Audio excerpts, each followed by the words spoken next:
let's take a second to hear about one of the podcasts that you should absolutely put on your listening list. Take a listen to the Audible original, The League.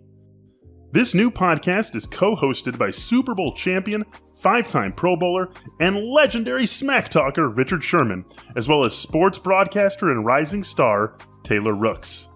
These two gifted commentators bring voice to The League, an 8-part docuseries about the most bizarre, inspirational, and unlikely stories connected to America's favorite sport, pro football. You won't want to miss these untold stories spanning from the 1940s through the present day. Each story goes beyond simply football and offers equal parts history, entertainment, and social commentary. Go beyond the game and dive deep into the vaults of professional football's incredibly storied and detailed history. Go to audible.com/theleague to listen now. Our next sponsor is a pretty great product. Let's talk about Athletic Greens. If you're looking to get better gut health, more energy, or a stronger immune system in a really easy, natural way, you've got to check out Athletic Greens. I'm sure you'll all agree most of us aren't huge fans of taking a bunch of pills or vitamins in the morning, but with Athletic Greens, you can get rid of all those extra vitamin bottles and finally make room in your cabinet. Athletic Greens is an all-in-one solution that actually tastes good, so you'll really enjoy getting your daily vitamins. I love the taste of it. It's nice, sweet, tropical, super easy. Just throw a scoop in a cup of water while I'm brewing my coffee in the morning, and it's a great start to the day. So what is this stuff? With one delicious scoop of Athletic Greens, you're absorbing 75 high-quality vitamins, minerals, whole food source superfoods, probiotics, and adaptogens to help start your day right. Right now, it's time to reclaim your health and arm your immune system with convenient daily nutrition, especially heading into the flu and cold season. It's just one scoop and a cup of water every day. That's it. No need for a million different pills and supplements to look out for your health. To make it easy, Athletic Greens is giving you a free 1-year supply of immune-supporting vitamin D and 5 free travel packs with your purchase. All you have to do is visit athleticgreens.com/maze. Again, that's athleticgreens.com/maze to take ownership over your health and pick up the ultimate daily nutritional insurance. This is the Athletic Football Show.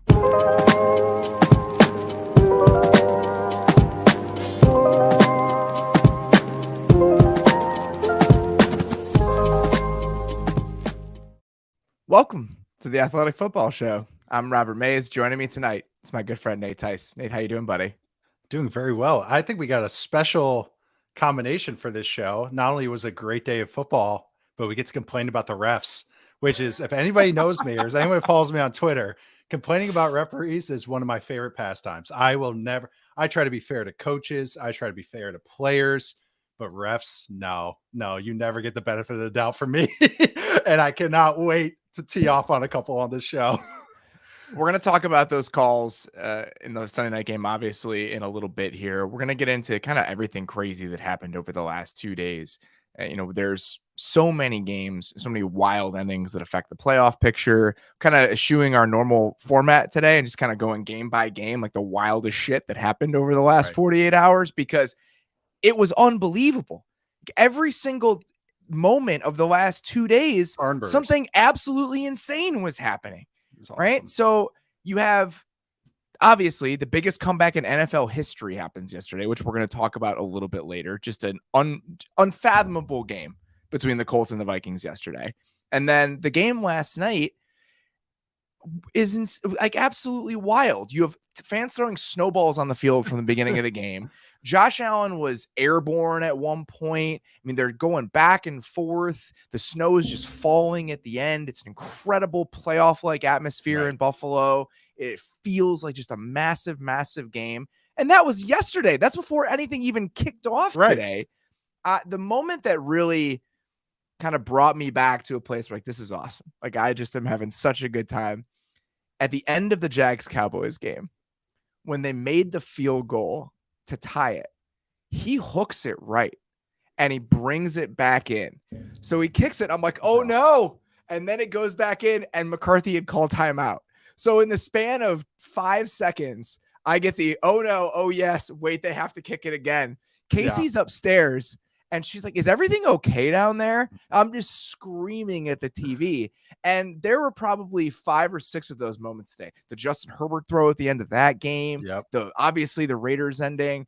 I was yelling at my television more over the last 2 days than I can ever remember yelling at my television during an NFL weekend in recent memory. I'm a 35-year-old man. My wife, all of a sudden I sat down yesterday morning and then she saw the Vikings kicking off. She was like, "There's football games on today." She was not ready for a full slate of 3 I games. got the exact same reaction yesterday. So we're in the same place. We're on season 5 of The Crown. Like, what? I thought this was Saturday. You say college football's over. What is this? I thought my Saturdays are free. But yeah, it was, I mean, awesome games. She even was getting into the big comeback that the Vikings had. So like that just started as we had a little lull on the second game, but then the third game, with the Bills and Dolphins, man, that was just, I mean, just really just kicked us off into this weekend. And I mean, the games today were just awesome. I mean, not even just like, it's been a while since we had a good like Quint box on the red zone channel, like where we had 5 things happening. All teams are in the red zone. There's scoring, there's big plays, there's comebacks. It was just an awesome day of football. I mean, the notes section for me was so much fun because it's a mix of highlights, a mix of me yelling at referees, and a mix of just like cool scheme stuff. And I think that's a perfect Sunday. I didn't even mention the Jets-Lions game, which obviously has huge playoff implications. We'll dig into that. The Jets-Lions game. The Bengals are down 17-0. They score 34 unanswered points. Nothing. Just every single day. We're not going to really dig into the Bengals game in depth today. I think we could probably save that for later in the week. There's just so much stuff that we have to talk about. So just bear with us. I'm exhausted emotionally. There's a million games that we have to talk about. We're going to do our best to sort through what the last 2 days of football look like. Let's start with what just happened in the Sunday night game. And let's start at the end, because I typically am somebody who doesn't like talking about referees. In my opinion, it all comes out in the wash for the most part. The game, the calls that go against you, you're going to get them a little bit later. We'll talk about that as it relates to one team a little bit later in this show that played yesterday. That 2-call stretch at the end of that Washington game is a season-defining stretch of plays. The no call on the pass interference at the end, where he's just climbing on him. And then the call on the illegal formation, which you saw, he asked the referee, Terry McLaurin did, twice if he was in the right spot and got no indication. None. You're supposed to give the ref is supposed to give a thumbs up or a hand. And it's like every receiver is taught that since high school. And I know college, in the NFL, definitely. And it's such a classic, like, because usually when they point, and if they are off, the ref will go, hey, and like yell to them and like tell them, like, hey, scooch up. I got some people, because I tweeted the clips because I'm just losing my mind on this. The ref also botched the Heineke inbounds or out of bounds at the end of the play too. So I don't know. And they had to figure out the Curtis Samuel inbounds or out of bounds. It took them 5 minutes to figure that out. Again, the sideline was just vibes at the end of the end of that game. It was just hanging out. We'll figure it out. Yeah, we're in December. It's holiday season, and you can see like he doesn't give a point. And someone, like, people are replying to me. It's like, hey, it's not his job. It's like, no, it's literally his job to tell him if he's on or off. If they ask, they have to give you an indicator. That's what blows my mind. And then on top of it, he's about to throw the flag as the play is about to start. Like he was like, I'm not saying anything, and I'm about to whip this flag out. He couldn't wait to get that flag out. And that's just one ref thing that happened today. I know we're going to talk about this game, but there was also the Cole touchdown for the Raiders where they reviewed it and it looked like his foot was out of bounds. That one was strange. And then they confirmed it on top of it. They didn't even say it they stood, they confirmed it. And then the Chiefs had like a fumble, Juju Smith-Schuster fumble, where they like ruled forward progress. And then like he sat on the ball and they said it was a clear recovery. Like there's a lot of like hoops jumping through. And then on top of it, I tweeted this one too, there's a call in the Jets game, was in a 2-minute drill at the end of the game when the Jets were going for the win or the tie. And they just give the first down without like a yard short. The guy just starts waving on the sticks. The refs had a banner day. I mean, the NFL had a banner day. Not even talking about yesterday when there were multiple fumbles in the Vikings game that seemed like the play should have kept going, or there were clear recoveries, and they wiped touchdowns off the board twice. Yes, 2 of them. Oh my God, that's right. Oh, I know. So great weekend. You know, at least it's not first week jitters for the refs either. So that was that. And honestly, on top of it, and I totally agree with you. Over time, I've been fortunate enough to be a fan of multiple teams in my lifetime, either through my dad or myself. And usually I'm kind of like, every fan base thinks the refs are against them. So I kind of laugh at it at this point in time. I still like complaining about refs, but obviously. Yeah, but I'm of similar, cut from the same cloth, thinking that it's like, oh, it evens out over time. Although there is a study that if you wear black uniforms, that refs will call more flags against you. The Raiders historically have had more flags called against them than almost any other team. I will say, when I was with the Raiders, there was a little bit where I was like, hey, what's going on here? And then on the flip side, when I was with Wisconsin, I felt like we got away with a lot. When I was with Wisconsin, I think Barry Alvarez knew how to slip the refs a couple of dollars. So with that win now with the Giants, I mean, they have the inside track to make the playoffs, and we have them with a 50.6% chance. Or Austin Mock at The Athletic, Washington now down to a 21% chance. God, so I mean, it's a season-changing stretch of plays there for Washington at the end. And we've talked about this a little bit. I think it was more important for Washington based on the long-term health and job security of their coach, where they were at as a franchise, the moves that they were making. They're obviously further along than the Giants are. But if the Giants make the playoffs and this is what gets them in, calls be damned, whatever, it's a huge moment for this franchise that didn't expect to do anything this year. You can make an argument they should have been the worst team in the NFL based on the talent that they have on the roster. And now there's a very real chance that they're going to be in the postseason. No, that's absolutely right. And really, this game was kind of a nice snapshot of like how the Giants have put together these wins. They great situational ball. They run the ball pretty well. They got pretty good offensive lineman. Andrew Thomas has really come along. I mean, he's played at all-pro level this year, but also just it's the coming toothpicks offense. So it's Saquon Barkley. It's a lot of pony personnel. It's Daniel Jones as a runner, and then putting together some nice, some big plays as a pass defense and as a run defense, being aggressive. That's the Wink Martindale way, a lot of blitzing, all that stuff. So this was like a nice little snapshot of how they pulled off a lot of these games. So it was a 1-score game. Also on top of it, it's nice whenever your rookie, your first round pick looks good. One of your first round picks, I should say, looks really good. And Thibodeau having a great game tonight. And a true good game. People kind of said he broke out against the Cowboys, but he had a lot of free runs there. That's a whole nother discussion. But no, had a really nice game. So that's always a nice kind of like feather in the cap. It's like, hey, some of these young guys that we're putting a lot into, or we're getting now dividends out of that. So, I mean, like you said, we talked about this a few weeks ago. It's great for what they're trying to build there. And it gives them a lot more credibility in the locker room and in the front office when they do want to push for what they want to push for. So, I mean, they're playing with the house's money. I really do think that as an organization. So, good for them. Another win for them. That's why I don't want to discredit what the Giants did because of what the refs' calls were, because they have done a lot of these games throughout the season. There's also a play, and they've had some of these over the course of the regular season where they were ultra aggressive and it ended up benefiting them. There was a 4th and 9 that they went for in the second quarter at the Washington 35. There was a Richie James conversion, and they end up scoring a touchdown on that drive to go at 14-3, and they don't win that game if they don't go for that 4th and 9. If they kick a field goal, they may not be in the playoffs. And they've had a couple of those moments. You go back to week 1, they had a couple of those against the Titans, and they needed every single one of those wins to get to this point. So credit to Brian Daboll, that staff, and for getting as far as they did. Obviously between these two teams, it's a toss-up. Either of them could have made it. I know it's not official yet, but either of them could have the inside track to be in the playoffs, and it seems like Washington's probably going to be on the outside looking in when this is all said and done. All right. The other thing we have to talk about at the top here, you mentioned the call in this game, the Keelan Cole touchdown that maybe shouldn't have been a touchdown. Yeah. Maybe the most ridiculous ending to an NFL game that I can remember. Man. This is a team that is supposed to be this buttoned up Bill Belichick situational masters type of team. And Jacoby Myers, when the game is tied, it's a great throw, by the way. Oh, I know. Great throw to Chandler Jones. Jacoby Myers clearly has an arm, and the stiff arm to put Mac Jones 6 feet under the turf on that play. Maybe unnecessary, but pretty fitting when you consider how the Patriots season has gone. Just absolutely wild. Oh my God.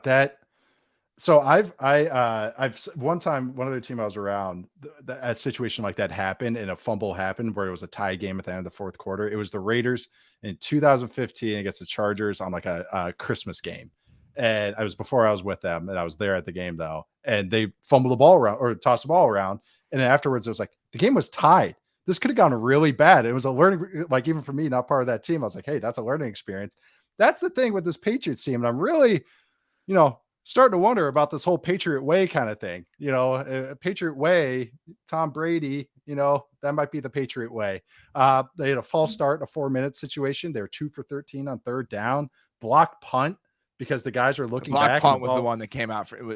This came through for me. They've had special team miscues this entire season. And this is and I feel like they've been this is the worst punting situation they've ever had.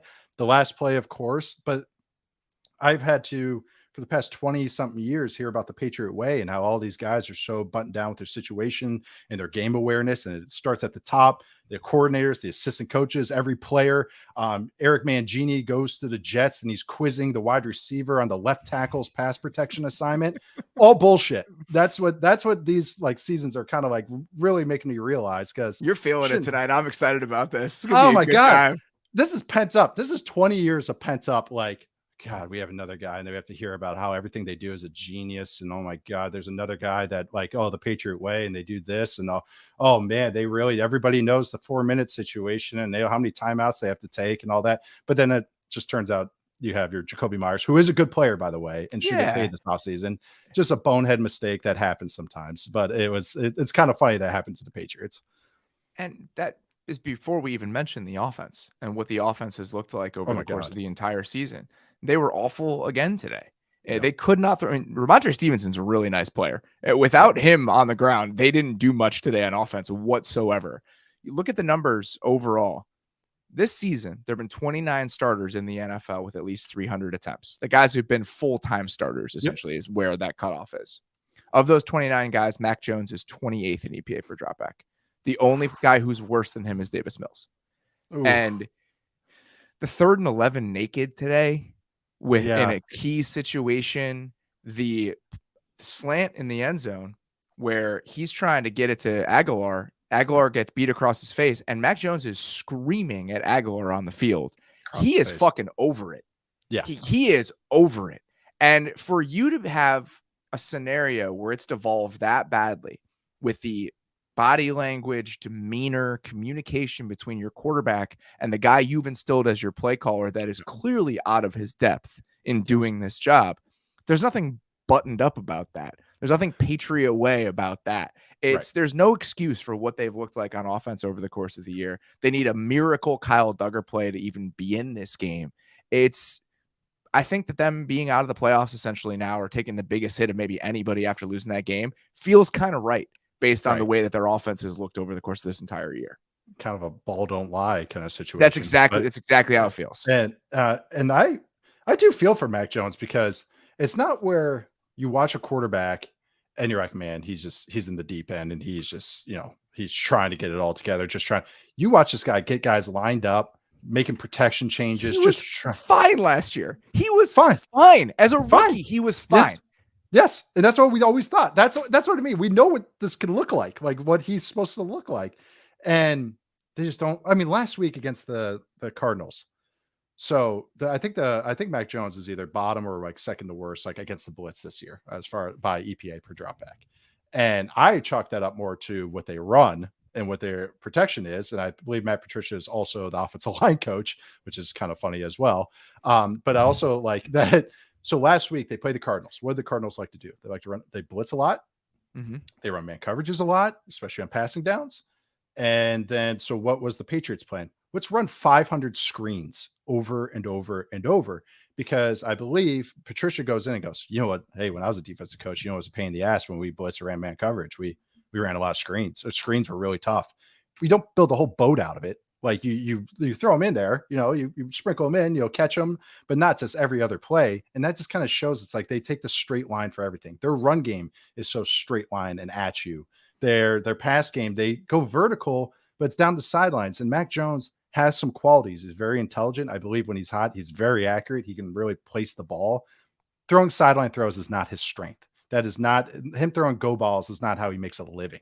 He can do it, but it's not how he, is going to get paid and why he was a first round pick. So it's build to your team's strengths. Obviously that's not one of them. So stop doing this. And so I think that's just accumulation, a frustration for the whole year. I mean, he's telling him to go F himself last week, on Monday night. Going into the fourth quarter, he was averaging 2.5 yards an attempt. And I think it was the lowest this year, and like one of like 4 that was even lower than the 3.5 or something of this year. He finished 11-31 for 112 yards, and that's including some bogus plays in there. I mean, it's tough sledding with that offense, and what stinks is there's so many young players that I like on that Patriots team. Of course, Kyle Duggar, Justin Houston. No, I don't either. That's where I'm the at. next step is weird for them. So it could have been construed this game as a Josh McDaniels revenge game. I think the prevailing emotion on that sideline, on either sideline today, is longing, with Mac Jones just staring across the field, just missing Josh McDaniels being there because of what it looked like last year. And last year, last year they were totally capped out. They spent all this money in free agency. And if you're like, all right, there's a certain ceiling on the way that they're built right now, but Mac Jones is going to give them a certain floor over the next 3-4 years as he's their starting quarterback. That's what it felt like.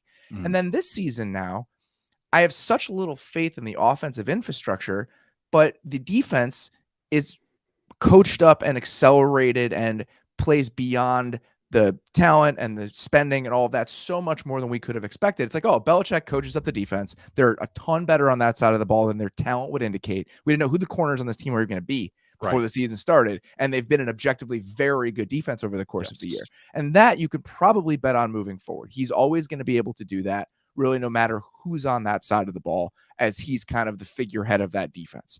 On offense, this team has $56 million in cap space next year. They have a couple, I believe, Isaiah Wynn's hitting free agency, Marcus Cannon's hitting free agency, a couple other guys, and we'll see what the offensive line ends up looking like. Yeah. With all the guys they have on the roster, Nelson Aguilar is hitting free agency. They have a bunch of guys that on offense are pieces now. What is it going to look like? I don't know if Aguilar's actually a free agent. I'm looking at over the cap right now. I think he might just be like a cut candidate next year. Oh no, he is. So what the offense is going to look like personnel wise, I have no idea. And I have no idea. I don't think you can stick with this plan offensively. And I don't know what the left turn from this is. It's just a very strange team. And as you try to figure out their trajectory and which direction they want to go in. And the fact that now this season is pretty much over kind of helps crystallize where they're at, in my opinion. Yeah, I think getting into the playoffs again as like a 10-7 team or something like that would have been actually the worst thing that could have happened. Like as far as like, oh, we can build off of this. I do think, I just went off on the Patriot way. The Patriot way even started because Belichick is so good at understanding what his team is. He has a great self-awareness. And I think my rant was about all the assistants of the Patriots, not Bill Belichick. I also want to clarify that Bill Belichick is the greatest coach I've ever seen and one of the greatest situational guys I've ever seen. It's just funny what's happened. But I think I think it's going to be interesting. It's going to be one of those fascinating teams to me because they could just branch off into so many different paths.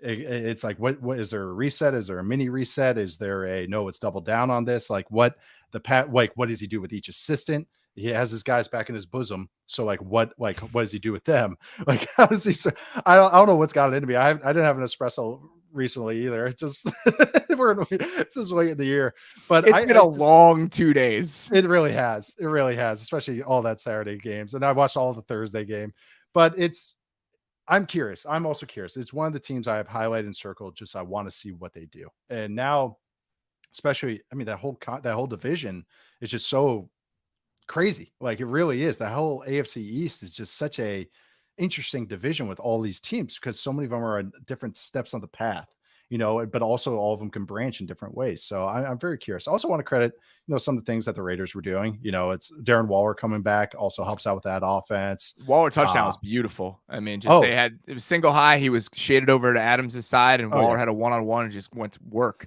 That's the gravity of Devontae Adams. That's exactly right. But that gives you an indication of what it could be with all those guys on the field. And it's a reminder that we haven't really seen that at all this year. At all. And that's what seeing Hunter Renfrow back out there is nice. And of course, like the biggest plays go to like Keelan Cole and Mac Hollins. Yeah. I know. That's the thing with Derek Carr is that he has all these guys, but he's going to go buy the book on his reads. It's going to go 1 to 2 to 3 every single time. So sometimes you got to say F it, Derek, but you could see that stuff's so much better when your complementary pieces are very good players like Darren Waller. So when McCourty shades to Devontae Adams, wow, we just have Waller beating one-on-one and running right down the pipe. That's really nice to have. But so also, Max Crosby's playing like defensive player of the year candidate. And so they're an interesting team. Like it's not like they're a team that they may not have their quarterback next year. I know. What are they going to do? It's not that far off for them to get to the end of the season, be like, you know what, this isn't our guy. We can move on from him from nothing. And they choose to move on from him. And now they're starting over a quarterback because they just want to find their guy. Right. That's totally conceivable. Absolutely. So you have these two teams that their timelines over the next 8-12 months are incredibly murky. For the Raiders, I think it's at that position. I think for the Patriots, it's about how they build their offensive infrastructure. There's some guys that Jonathan Jones is hitting free agency, a couple of those guys, but offensively, Aguilar, Jacoby Myers, a couple offensive linemen, that plan and what it looks like on that side of the ball and how they try to shape this thing, I think is the biggest question the Patriots have to answer. And I have no idea what that answer is going to look like. Me either. I don't even know if they want what they want to build around. It's fascinating. It really is. All right. We're going to take a quick break and then we're going to dig into the craziness that was today. It's time to knock that new business idea out of the park with Shopify, the all-in-one commerce platform to start, run, and grow your business. Forget the off-season work. Shopify makes it simple to sell to anyone from anywhere. Whether you're selling warm-ups or wall hangers, it's time to start selling with Shopify and join the platform simplifying commerce for millions of businesses worldwide. With Shopify, you'll customize your online store for your brand, discover new customers, and build the relationships that create die-hard fans. Shopify fields all the sales channels to grow a winning business, from an in-person POS system to an all-in-one e-commerce platform, even across social media platforms like TikTok, Facebook, and Instagram. And thanks to 24/7 support and free on-demand business courses, Shopify is on your team every step of the way. When you're ready to take your winning idea to the world, team up with Shopify, the commerce platform powering millions of businesses down the street and across the globe. Sign up for a free trial at shopify.com/maze. That's shopify.com/maze to start selling online today. Shopify.com/maze. With Masterclass, you can learn from the world's best artists, icons, and leaders anytime, anywhere, and at your own pace. You can learn how to barbecue from Aaron Franklin, improve your knife skills with Gordon Ramsay, or learn filmmaking from James Cameron. With over 180 classes from a range of world-class instructors, the thing you've always wanted to do is closer than you think. I've really enjoyed the cooking classes that I've taken with Masterclass, the ones with Thomas Keller and Gordon Ramsay, just establishing baseline cooking skills that honestly make cooking more enjoyable, more rewarding, more nourishing to me, and makes me excited to do it. I highly recommend you check it out. This holiday, give the perfect gift of an annual Masterclass membership and get one free. Go to masterclass.com/firstdown today. That's masterclass.com/firstdown. Terms apply. All right, next game we're going to talk about here, Cowboys-Jags. Hard not to watch that game and just have good feelings about the Jags. And there's so many aspects of the way they played today, some of the guys that showed up, what their plan was. You watch it, it's like, it's just hard not to smile. What was your prevailing thought about the Jaguars today as they somehow managed to pull this thing off? Oh, man. I would say the good vibes. It was one of Zay Jones's touchdowns, I believe. And it was Zay Jones, Marvin Jones for hugging Jackson DeVille, the mascot, the Jaguars mascot. And they literally had a group hug. All three of them in the end zone. They were like, it was the most casual. Like they were so comfortable with it. Like, yeah, this is nice. But that was right then and there. I was like, yeah, this team, the fact that Trevor Lawrence can fumble that ball that in the fourth quarter with a minute and a half left, give or take. I think it was less time than that left. It wasn't that much. So he fumbles, trying to find it. He fumbles at 126. Okay. They got the ball back at the 13 seconds ticked off the clock by when Dak's incompletion on third down, which we can talk about throwing the ball in that situation. Should. That incompletion on third down, it falls incomplete with 1:13 left. So 13 seconds ticked off the clock on that Cowboys entire drive. We're talking Jags, but sidebar, it's every time I start feeling good about the Cowboys, I always remember Mike McCarthy is the head coach every time. But with this Jags team, of course, Trevor Lawrence is playing great, and Travis Etienne is very explosive in the run game, and how they get to their run games can be really fun sometimes. Like they were fantastic today. Yeah, how they know how to game it up. Like they the smoke and mirrors of the run game is really nice with all the motions, all the split zone kind of stuff. What they sprinkle in, they run just about everything, every type of run. Don't run duo that much, which I understand, but that's always, I'm going to be a sucker for that. But I love today is we've talked about this with this Cowboys defense is that they're so aggressive, so ears pinned back that sometimes they won't be gap sound. And what I noticed today, run game and pass game, a lot of stuff side to side, a lot of smoke and mirrors, a lot of, I think at least 2 reverses. There was or end arounds, if you want to be, I think actually it was like 3 or 4. Might have been 3. And they also had a fake end around screen. And then they also, which is one of my favorite plays in the playbook. And then they had nakeds, which they always do, tons of screens, motion to screens. They were just getting them side to side. And Doug Peterson is, what I've noticed is, for better or for worse, I think he identifies the matchup he wants and he just pokes at it the entire game. And I could tell that matchup today was the Christian Kirk. They ran like a wheel to him. They did it twice. And Anthony Barr was on him the first time, which I did not understand. They were an empty on 1st and 10. So I didn't see the rest of the personnel, whether it was a little bit heavier and the Cowboys matched a certain way, but Barr was on him on that first wheel out of the slot and is a huge completion as a result of it. Yeah. And that's what he just knows how to pick at it. It can be funky sometimes.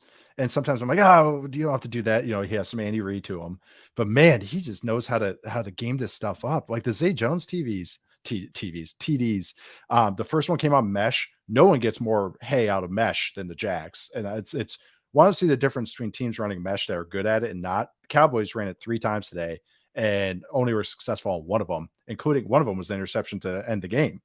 The double move to Zay Jones, that was awesome. It was, again, IDing a matchup advantage. I can't believe Zay Jones is a matchup advantage, but he is. Well, they picked on Calvin Joseph multiple times in this game on double moves, or not even like a double move. The Marvin Jones touchdown, he kind of fakes an over and then takes it back outside, just getting him going one direction and making him go the other against Calvin Joseph multiple times in this game. It felt like it was a Norv Turner 1997 offense. That was a burst release. It was drive with a burst release, which is, like you said, you're selling your inside and then he breaks back out. But that is a burst 7, as some places 7 is a corner route in the route tree. A burst 7 is it's okay. This will sum it up. It's a match. It's like when I say with 989, we have better dudes than you type of play when you go to it, because that's a one-on-one essentially. It was drive, which is a crosser and a dig from the front side. But we have a story. So my senior year, when I was backing up Russell, by backing up, I just signal plays in and try to stay warm. And I think Russell went like 14 of 15 on the day or 15 of 16 on the day. And the only incompletion was the last throw of the day. Like we just shredded them the entire game. We're playing Minnesota. And we ran this play, drive X7, which is what that touchdown came on. And Nick Toon was torching this corner for Minnesota just over and over. I think he had a touchdown, maybe 2 on the day. And Coach Chris stopped calling it because he goes, that's too easy. That's boring. Literally, because we could call this every play because that guy's so bad, because it's just, you're just turning them every which direction. But anyways, and when it's Marvin Jones having that matchup advantage, that's how you know the spot the Cowboys are in with Calvin Joseph right now. Yes, the non-Trayvon Diggs. And we also the double move was a pull-up bootleg play we used to run with Russ and Jared Aberderis. So I had some great flashbacks today. But even the interception, it wasn't inexplicable. It was 4 verts. Christian Kirk is supposed to cross the defender's face, and he doesn't. He keeps it straight because he read it as too high, and that was a late rotation from the Cowboys. So he got caught on that, and those suck. You know, that happens. Dak has had like 3 of them this year. Those throws are hard because you have to anticipate and trust your receiver sees the same thing. That's why I always say seam benders. There's a difference between seam and seam bender. He was supposed to bend it, and he didn't bend. So that was that. But I don't know. Great game planning. I thought Trevor was out of his mind again. And I don't know, their defense isn't great, but they did at least some interesting things today. And I thought they adapted their game plan today on defense, which I really liked. Starting with the offense. So it was 2 things to me. It was picking on Calvin Joseph with some of those double moves. The one on the outside, the 50-something-yard touchdown.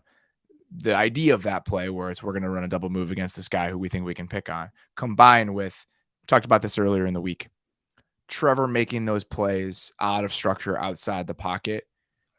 That's where this thing can just get taken to any level we want it to. Like the ceiling doesn't exist if he's going to be able to make throws like that, because the mechanical kind of in the pocket quarterback stuff is so good. The splash plays, That's what I was waiting for a little bit. That's the splashiest play you can make. He threw it 50 yards on the run on a double move. I know, on the run. It was insane. So if he's going to do that, then we're having a different conversation, which we can talk about. And so you combine the way they picked on Kelvin Joseph with exactly what you're talking about with the side-to-side misdirection stuff. The touchdown drive they went on in the second quarter, they made it 14-7. These are some of the plays they ran on that drive. There's an end-around flip to Jamal Agnew, a fake toss slide play action to Evan Ingram coming back. So they fake the toss, boot, slide coming back across with Evan Ingram. Great. A fake end-around screen to Travis Etienne for another chunk. Banger. They ran a reverse to Jamal Agnew where Trevor reverse pivoted out to pitch it, but Agnew was coming in motion the other way and caught it in midair and had a chunk on that. And then there was the touchdown was on mesh, and they had Etienne pulling the flat defender. It was just like a beautiful design. Later in the game, they have another huge end around to Agnew. I mean, they had so many of those plays today with just getting guys moving from side to side and getting gashes off of it. And that drive in the second quarter. And obviously they scored plenty more points in this game. You watch that, like Doug is in the zone. Yeah. It's just one of those games and one of those stretches. Like that guy is in the zone. Yeah. And you have that and a quarterback who's playing extremely well and a running game that really had a lot of juice to it today. And this is the final result as far as the points on the board go.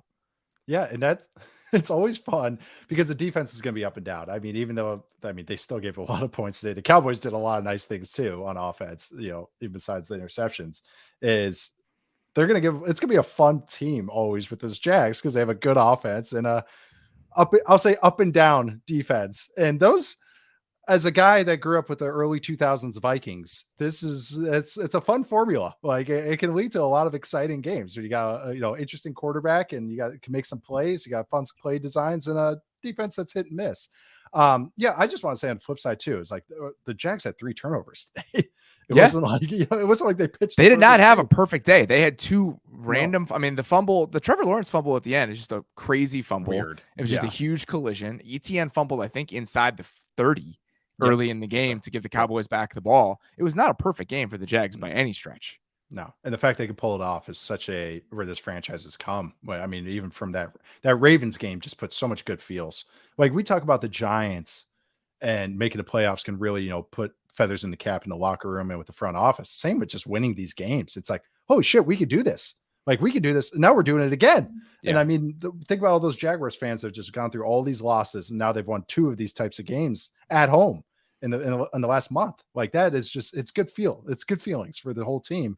And also I want to compliment some of the things the Cowboys did because I did like some of their designs, like the Hendershot touchdown was awesome. It's a beautiful play. It's I mean, so if you can just describe it, but as soon as I saw it, I was like, we have to talk about that because it's such a great red zone idea against a team that plays base against 12 personnel like 98% of the time.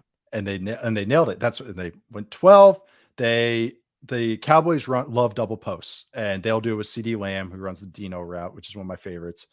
But here they did post wheel. And this concept, I can guarantee what it was calling this offense, because again, Kellen Moore, Scott Linehan, which was the same offense, those early 2000 Vikings. That place called Echo. And that's because the posts echo off each other. So they were Echo wheel and on it. But anyways, the design was they got base personnel made the Jaguars match with base. They got that means this is why I always talk about this, because if the defense matches with base and they're in a 3-4 type defense, or even a 4-3 with a Sam type defense on the ball, it makes those guys that if they were in sub, those guys turn into defensive ends. Here, they're outside linebackers and they have to be in coverage. And sometimes that's when you're like, why is Khalil Mack in coverage? Why is Von Miller in coverage? This is why, because the offense gamed them up. And this is what happened. The Cowboys got him. They match. Josh Allen has to run with the wheel route, and he does not run with the wheel route. Coverage wasn't terrible, but that's a fish out of water moment. He's not comfortable. He was not an outfielder growing up. So that was beautiful. And, I think the Cowboys, we talk about the Josh Allen, the pass rush, and I think kind of transitioning into why the Cowboys weren't great on offense in some moments in this game. I thought the Jags front started to affect the game. They did in stretches today. Arden Key had some really nice moments against Tyler Smith. I'll talk about somebody else in a moment that I thought was huge and had like a couple big moments in this game. But then obviously the pick that Dak threw in the first half, that's a pressure pick. And he actually had a pretty clean pocket on that play. I thought that he was just starting to feel a little antsy because I think Tyron Smith was out at that point because he started the game at right tackle and they were rotating him in and out with Jason Peters.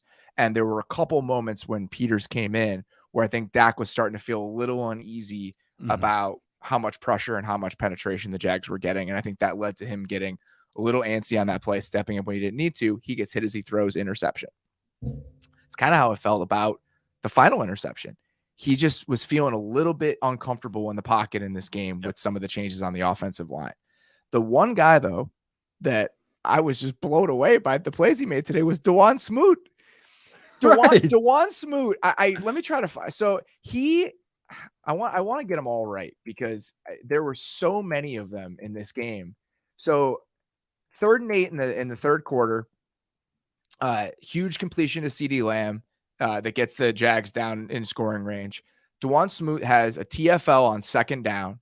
And then it was the strange play where I think it was Lloyd tackles Dak Prescott and then lets him go for no reason, but he didn't end up getting a completion, so they kick a field goal. So Smoot, with that TFL, helps create a field goal. 2 drives later, another TFL to open the drive after the Trevor Lawrence interception. And then on that same drive, it's 3rd down, same exact idea. He's an outside linebacker in coverage on 3rd down. He tracks Tony Pollard all the way down the sideline and gets a PBU. He weighs like 270 pounds. And then he had another huge TFL on that drive after the Trevor Lawrence fumble. You talk about why it took 13 seconds, why they got the ball back. He had a TFL on that first play, and then he got the pressure on that deep incompletion on that 3rd down to give them the ball back. I mean, this is a guy that just role player, been around for a few years. He has seen some shit, I guarantee you, during his days in Jacksonville. And without him, they do not win this game. And I just wanted to acknowledge that. He's just one of those guys that had an awesome day. I love that. No, this was a great. I thought the Jags did a nice job adjusting a passing down. So the Cowboys kept getting into a 7-man protection with the tight end and the running back and bringing them in because Jags will heat you up on passing downs. So that's how you counter it. Okay, we're going to wad it up and then we'll gash you.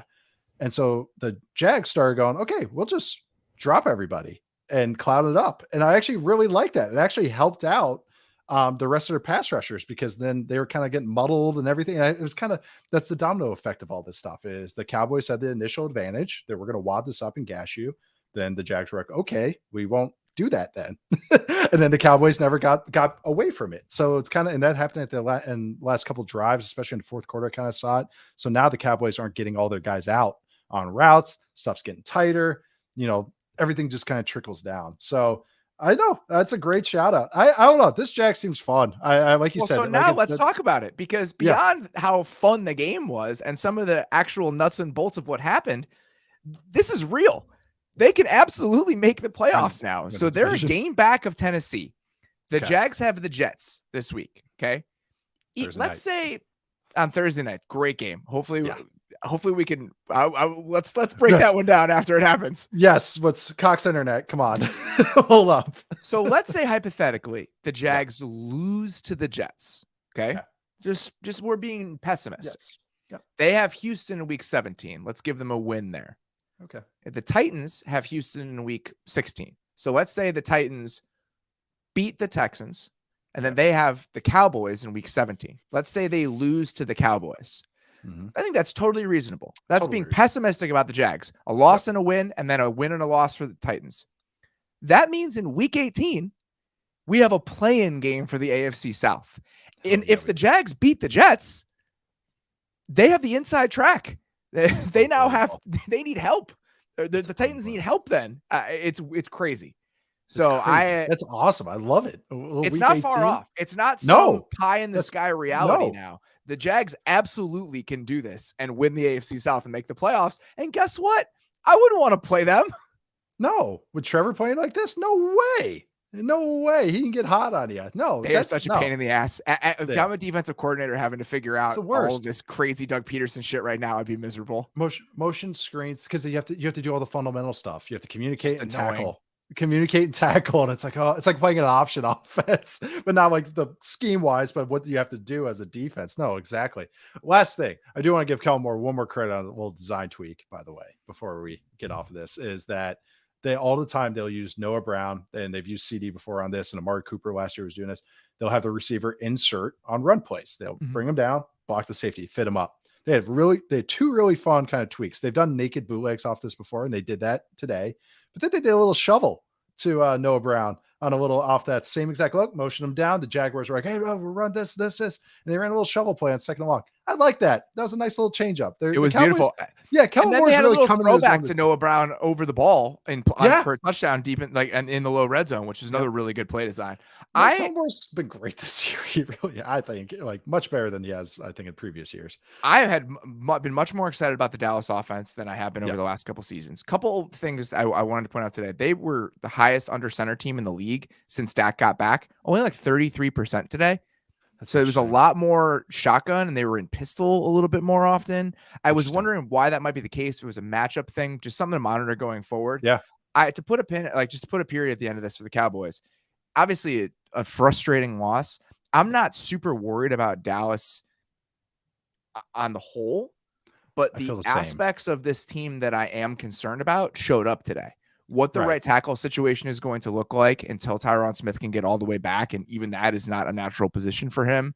And then what that other outside corner spot is looking like. Because it's not like they picked on Trayvon Diggs in this game. They didn't, but they got after everybody else in coverage. Right. And when you combine those weak points in coverage with an ability to take advantage of this team's over-aggression in other aspects of playing defense, I think that's the final result that you got today. And I do think, even if other play callers aren't as able to take advantage of that just because they're not as good at this as Doug Peterson is, it is a formula that makes a lot of sense to me against this Cowboys team specifically. And I do think you can go to that.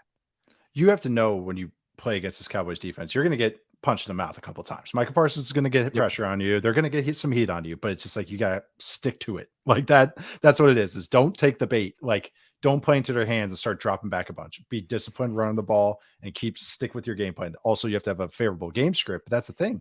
Jags went down and they didn't blink. They just kept at it and they kept doing what they did, and it worked for them. But no, I think I feel the exact, like, we do the percentages on playoff odds and all that after wins, losses, and ties. Like, after this loss with the Cowboys, my feeling percentage about the Cowboys didn't change at all. Like, I just stayed the same, 72%. Like, that's kind of how I felt about them. So, but yeah, it was a very entertaining game between two of my favorite quarterbacks to watch. And I thought they both played well, even outside the turnovers. One more thing to mention about the Jags. Cam Robinson went down at one point in this game. Yeah. If he's hurt long-term, Walker Little has actually been okay. I think in relief. You didn't notice that the Jags left tackle got hurt when they were in true drop-back situations late in this game when they need to throw the ball, but just something to monitor. When you lose your left tackle for any stretch of time, if it does happen, something to talk about. Yeah. So one of the reasons that the Jags win becomes so interesting is that the Titans go down to the Chargers.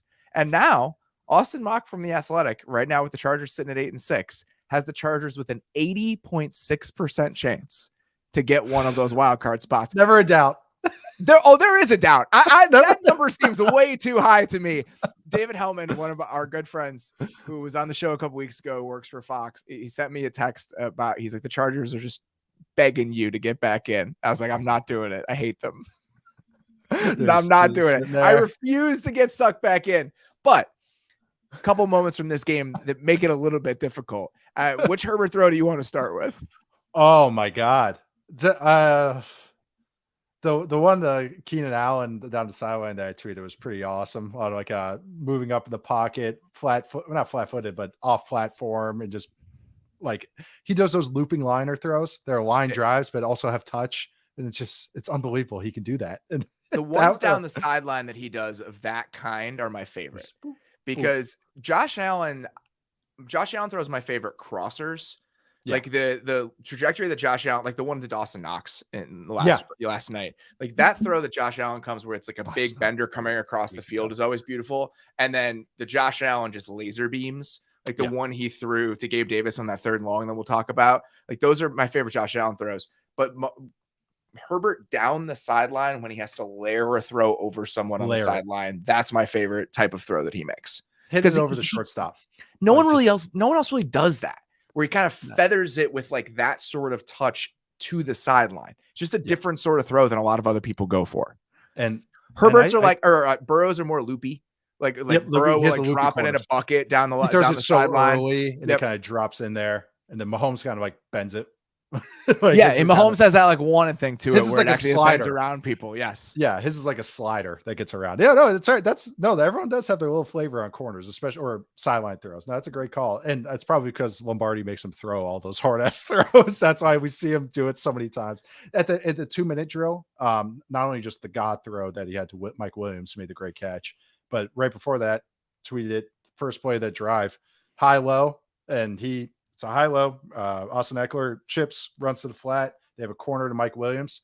And I could tell Herbert wants to go to the corner so bad. And he's like, God, he's looking at Roger McCreary and he's like, get down. So he just turns his whole head, looks at Eckler in the flat, and as soon as McCreary jumps up, he just whips the corner out into Mike Williams. That one was a 25-yard throw that and he makes just it look makes like look non-existent. Yeah. With eyes, with timing, with footwork, that play right there. That's when people say, oh, he's a social media quarterback. It's like, watch that shit. Watch him move his eyes around and manipulate corners. And Roger McCreary is like a good player. Like, I mean, outside Roger McCreary got the better of Mike Williams a couple times. Several times on third downs. There was a 3rd and 9. I thought that Herbert had some weird decisions in this game. There was that 3rd and 9 in the second half where the Titans blitzed. And Titans got some pressure when they blitzed in this game, and Chargers had some issues dealing with it at times. A lot of loopers. The Chargers offensive line we could talk about it, but he went to Mike Williams in a one-on-one on that 3rd down against the blitz. And I thought he had Keenan Allen on the other side. And it's because McCreary is just bodying up Mike Williams in that moment. Mm-hmm. And then that's before we talk about the interception. I've never seen that before. I've never seen a player catch a ball as he's falling out of bounds and throw it to a player on his team and have it count. And Barnwell seemed to think that it was moving forward, that it was a forward lateral. Because when it happened, I was like, that's technically a lateral. I'd have to assume it. And if it's forward, it shouldn't count. I thought it was at least even, if not backwards, but I didn't watch it that closely. I didn't either. Did he even have control? Like, he definitely had control. They said he had possession because he did. Okay. I thought it was more like a volleyball stat. He was coming out of bounds. Okay. And then so the lateral has to be backwards. Yeah, it has to be backwards. That's what Gene Steratore said came on at halftime. And they did rule it as backwards. But that play by Herbert, that's going to go down as an interception in the box score. That's exactly where he should put that ball. Yeah. I'm going to put it outside. out of bounds. Yep. And if my guy can't get it, no one else can because no one else could. And McCreary just makes an amazing play on that ball. Yeah. It felt like more like a basketball player saving a ball. Like that's what it was. That's what exactly what it was. I mean, and then I've seen one. I'm not going to reference another 2011 Badgers play. I'll save you guys all that. But it's Big Ten championship game. Michigan State player had something like that on like a fumble. But it was that one. No, I think that's the exact point that you made. Was just even that 2-minute drill with Herbert was leading into the half, leading into that interception. It's like it's just such a different. All quarterbacks have different flavors in 2 minutes. We talk about making those throws. All I want is for them to play like that all the time. That's exactly it. That's all I want. It's not, people say open up the play calling, but it's not just open up the play calling. It's opening up the fucking formations. Just letting these guys spread out and let them do some damage. Like just run real pass concepts over and over. And you watch him do it. And he's just like, boom, boom, boom, whipping outside throws, hitting the back of his drop, just left and right, checking it down. He's just so in control. All these other plays, they just feel so designery to get one guy open. And if that guy's not open, which happens a lot, it's like, so hard. It's hard. And then Titans had a good game plan. They ran a shit ton of cover 2, it felt like, along with the blitzes. So they made it hard. They made it really hard. Defense kept them in this game because, and the second Herbert interception, first one, easy to explain away. That's just a fantastic play. Second one is a bad decision. That is a bad decision by him. He's forcing that ball in there. And the Titans defense played well enough to win this game. I thought the Titans offense, I mean, it's hilarious. They had 284 yards in this game. I'm trying to figure it out right now. Just do a quick little math. They had 284 yards. Derrick Henry had 163 of those yards of their 284. I mean, that's their entire offense today was Derrick Henry runs, a couple Derrick Henry screens, a Derrick Henry check down, and then one chunk to Okonkwo, who I actually am excited about as a player. I think his future I'm interested in. That's all they had. He's a very explosive the thing with him, I think he was Maryland, was that he was raw, like as a blocker and everything, but it was like they found him, they just let him go. Like they did it with Johnny Smith once. I mean, that's exactly what it is. He's a new version of that. Just let him run laterally and go. The explosive play was a nice little design off of what the Chargers did last week to the Dolphins. Remember, I talked about a lot of times was the Dolphins, Tua doesn't find his checkdowns a lot. And the Chargers were just like, hey, we're not going to, if they chip help, we're not going to guard them. Like, so the linebackers and safeties were kind of aimless, kind of floating extra bodies in the middle. So the Chargers did that again, because Ekwonu he chipped help. And then, I think it was Tranquil comes off of him looking to help out with somewhere else. And then they just ran a play design to him, like a delay. So I actually thought that was I know what you know, what I know kind of play, which always is fun. I don't know. That's what this type of game was. There wasn't a lot. It was like 7 offensive plays. It felt like the entire day. Joshua Kelly had 10 carries. His longest rush was 4 yards. Like that. That's not what not really making hay. I think just Daniel a reminder Popper, that they just don't have much. I mean, the Titans offense just doesn't have much. Ryan Tannehill's tough as shit. He gets carted off, comes on, he can barely walk, ends up going 15 to 22 in this game. The only reason I think the Chargers won this game is the pass rush. The Chargers pass rush won them this game. For all of the beautiful Herbert throws we want to talk about, the offense was still extremely frustrating. They turned the ball over multiple times. They had some third downs, like just bad breaks. The Keenan Allen drop on that 3rd and 3, really nice back shoulder throw on the seam. Yep. But another cover 2. The only reason that they won this game is because they heated them up on 3rd down. And that's kind of what their formula is right now. They're just blitzing a ton and saying, we're just going to try to get home on 3rd down. They did it last week, and they did it last week. They didn't blitz as much, but just getting home on 3rd down and having the pass rush take over. That's what they're banking on right now. And that's exactly what happened today. And if that's what the formula is going to be going into the playoffs, we're going to try to heat you up on 3rd down, and we're going to try to have our quarterback make 5 or 6 God throws a game. That's what it is. They're a knuckleball team. Like that's what it is. Which is hopefully some of them break our way. They're Tim Wakefield with, but also could throw a 102-mile-an-hour fastball every once in a while. Yeah, Rumpf had a big sack today. The Italian guy whose name I can't remember Van Noy had one. Was freaking awesome. I thought that was Khalil Mack at first, and then it was Van Gaziano. I really wanted to get that guy right. He did the Italian. Yeah. I love it. So that's, again, huge win for the Chargers. I mean, now they're in the driver's seat. I mean, they absolutely could do this thing, steal a wild card, get in, and we get to see what they can pull off, even though I think they are a deeply flawed team. The offensive line concerns me. On the interception, Filer gets called for holding. He's had pretty uneven year, and those are the guys that have played beyond all the injuries they've had to deal with. And then Zion Johnson got beat for a sack today. It's been hard to bank on their entire line playing well all at once. I think that's forced Herbert to make a lot of plays, stepping up in the pocket and being in creation mode. And he can do that, but it obviously makes things a little bit more difficult. And it was not this walkover game when you're looking at a Titans team that didn't have Autry, Amani Hooker, Christian Fulton, David Long. I mean, beyond Harold Landry and the other guys they've lost earlier in the season, it was much harder for the Chargers on offense than you want it to be today, even if they won. Yeah. The thing with the Chargers O-line too, especially in pass protection wise, we all know how they've been in the run game, is that at least like earlier in the year when they played the Broncos, for example, I actually thought their rules were really good. I thought the Chargers were the best team, I thought, against the Broncos simulated pressures of not wasting the running back. And I was like, okay, so if they get beat, it's kind of more of a talent thing, yada, yada. But then now it's like the Zion Johnson sack, he just gets gamed up. Like his eyes are bad on the play and they loop around him and he's like, oh shoot. And he's a smart player. So it's like, ooh, there's one thing when you get beat, physically, but when you start getting gamed up mentally, that's where it's scary. Cause then it's like, okay, what pops first?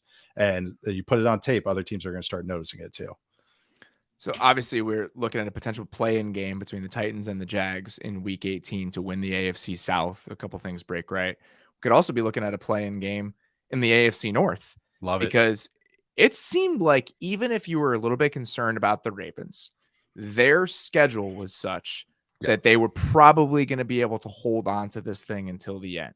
But them losing to Cleveland and the Bengals coming all the way back in that game, Bengals are now 10-4. The Ravens are 9-5. Austin Mock at The Athletic, his numbers say he has the Bengals with a 68.5% chance to win the AFC North. Crazy. And they have New England, Buffalo, and Baltimore the rest of the way. The Ravens have Atlanta, Pittsburgh, and Cincinnati the rest of the way. Obviously, they play each other in Week 18.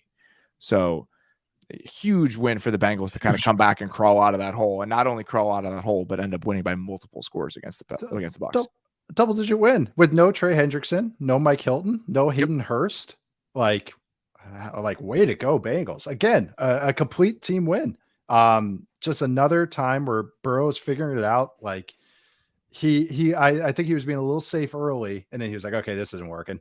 Like, let's try and find some more stuff. Let's push it a little bit here. But I mean, the interception too, speaks to the tweaks, and they've done this before, but they're leaning into it again. The interception came on a glance RPO that Burrow has run a million times at LSU. He's done it a couple times in the NFL. But again, that's another layer that this offense is adding. It's a gun run. They're running split zone, which they've shown before. And then they got Chase on a glance route. And just get great play. Carlton Davis played out of his mind. He today. was unbelievable in the first time. Unbelievable. It's like single-handedly keeping him in the game. He can look like the best corner in the world for stretches. Yes. I mean, he gets paid very well based on the way he's played over the last couple of years. But there are stretches where he's as good as anybody. Yes, that's exactly what it feels like. What was it? Oh, and then on defense, well, first off, like Donovan Smith is just like bad now. But the Bengals, again, talking about game planning and just how their defense especially can just adapt and just figure out what they want to run. It was funny that in the Bucs were getting after them early. The hard ass Bucs offense, tons of, I don't know how many guys got smoked as they were catching the ball today, but a lot of throws underneath. But Bengals were getting closer throughout the game. The completion led to a couple of incompletions. It was about 50-50. And then the second half, the Bengals just said, screw this, we're dropping 8. And that's what the Trey Flowers interception came on. Like they did it 3 times in the second half.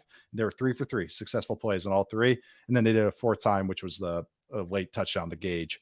But it was just one of those where, again, they adapt their game plan. Oh, let's not blitz them up. Let's drop everybody. Let's muddle the lanes. And it worked. And they just took advantage of that. They do a phenomenal job of reacting in real time. So good. Especially on defense. Best adjusting team right now, I think. I'm fascinated if he's going to get head coaching looks this offseason. Right? So, I mean, he's been, in my opinion, you can make an argument that he's been the best defensive coordinator, especially game plan wise, in the league for the last 2 seasons. We don't know what he's done for Cincinnati. Yep. He's 56 years old. Last year. Yeah. He's 56 years old. He's been a position coach for most of his career. He was the interim defensive coordinator for the Dolphins in 2015 after being the Dolphins defensive backs coach for 6 years. I think that's where he knows Zach Taylor. He's only been a coordinator full time for like 3 seasons. Personality wise, he's not the biggest guy you'll ever meet. He's not a rah guy. Like that's just he's calculated. Higher or lower than Eberflus, like that.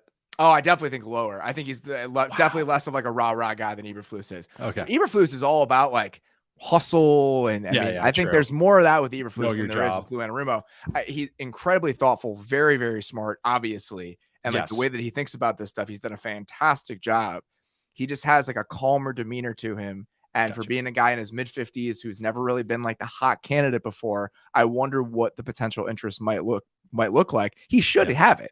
Based on what he's done over the last couple of years, he absolutely deserves to have those conversations. It's just very different. Like Brian Callahan, who's the Bengals offensive coordinator, they're on the other end of the spectrum. Right? Brian's like 38. He's much more, kind of personable. And I think that there's going to be those moments. He got interviewed for head coaching jobs last year. I think he made a good impression. And Lou Anarumo is just not that kind of guy. And so I think he absolutely deserves to be in those rooms and have those conversations, but he is not the candidate that really jumps off the page when you think about what the league is looking for. But that shouldn't dissuade teams because he's been fantastic. He's been fantastic. Everybody's coached up. Doesn't matter who's playing. They're adapting game plans in the game, in-game adjustments. One of the best. His game plans from the snap one are very good. No, I totally agree. That's the whole thing with the head coaches, though. Like, that's why Fangio took so long to be a head coach. Yes. Like, it's just everyone's personalities. It's not, but you never know. Sometimes it's the ones that don't want the power, end up being the best with it. Like, you just never know those types of things. So I don't know. I've said this probably 20 times now. I've been on a Bengals podcast, said this. I did this on my Wind the Clock segment, but and I've said that we've talked about on this podcast. It's like, I generally enjoy watching their defense every week because I want to see what new wrinkle he has. He's the number one guy for me. Yeah. What are you doing on third plan down for this team? Yes. I think you learn about offenses based on the plan he has for that offense. Yes. And I think that's the biggest compliment I can pay a defense is that the level of thought that goes into how they're doing this teaches me about the team they're playing against. Yeah. That very rarely does that happen. But I think best. that's the defense that they've built. It's so amorphous and flexible, and they can go to these things midstream. We've talked about this. And even now it should be harder to do because they're dealing with some defensive back injuries, and they were still able to kind of pull some of that stuff out. It's really impressive. Didn't miss a beat. Dax Hill's a talented player. Didn't miss a beat. Oh, last stat I have before the next segment is all the QBs. There's 9 QBs with 20 or more design runs. Where's Joe Burrow on success rate? I'm sure he's very high. He's first. That's really funny. 86.4. 19 of his 22 designed runs have been successful. Dak is the only one that's higher, but he only has 15. So that's why I went 20 or more. I thought that was really interesting because last year he only had 10 designed runs, and I think now he has 22, 24 maybe. Oh, 22. I just said it 2 seconds ago. But that's another wrinkle this offense is throwing in here. It's a very interesting, fun team with talented players, and they're very well coached. That's just it's really cool watching Cincinnati Bengals, and like they going down 17-0 to Tom Brady, and then you wouldn't even have guessed by the final score and the feelings of this game that they were down 17-0. All right, let's get to our next one here. The Lions with a massive win over the Jets. The Lions, according to Austin Mock's numbers now, have a 73% chance to make the playoffs after winning 73? That seems extremely high. I thought it was going to be like 55. Whatever it ends up being. So let's say, and then they have Carolina next week.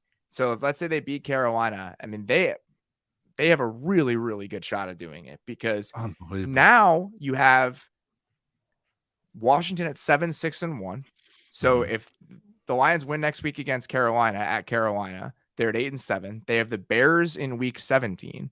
So they could be 9-7 pretty easily. And that gives them a very, very good shot to get in because I mean, the Seahawks have the Chiefs, the Jets, and the Rams. Okay. So the Seahawks would have to, I think, win out. And the Lions would have to, if the Lions finish 9-8 and this, no, I'm getting a little out of my, I think if the Lions finish 9-8 and the Seahawks finish 9-8, it seems like the Seahawks get in. I mean, these are all things we'll be able to figure out over the next couple of weeks, but the Lions are in a really, really good spot after winning this game today. And they won an ugly one. Yeah. This is a team that's been rolling on offense, and they managed to do enough defensively to come away with this. And I think that the quarterback play for the Jets certainly contributes to that. But a game that they made enough plays, and I think some of the decisions were incredibly important. Some of the fourth down things that they did, some of the play designs. I mean, just a huge moment for this Lions franchise as they kind of try to crawl back to relevancy here. How this Lions team, if I were to close my eyes and it's like, how does this team win games? It's like, do enough on defense, run the ball, hit a couple nice pass plays. Like, that's how I picture his team. And like you said, win ugly. It's like, that's good that they're able to show a win like this where their defense, even though they gave up they couldn't catch a greased up duck a couple times. Like I don't know how to put that together, that phrase.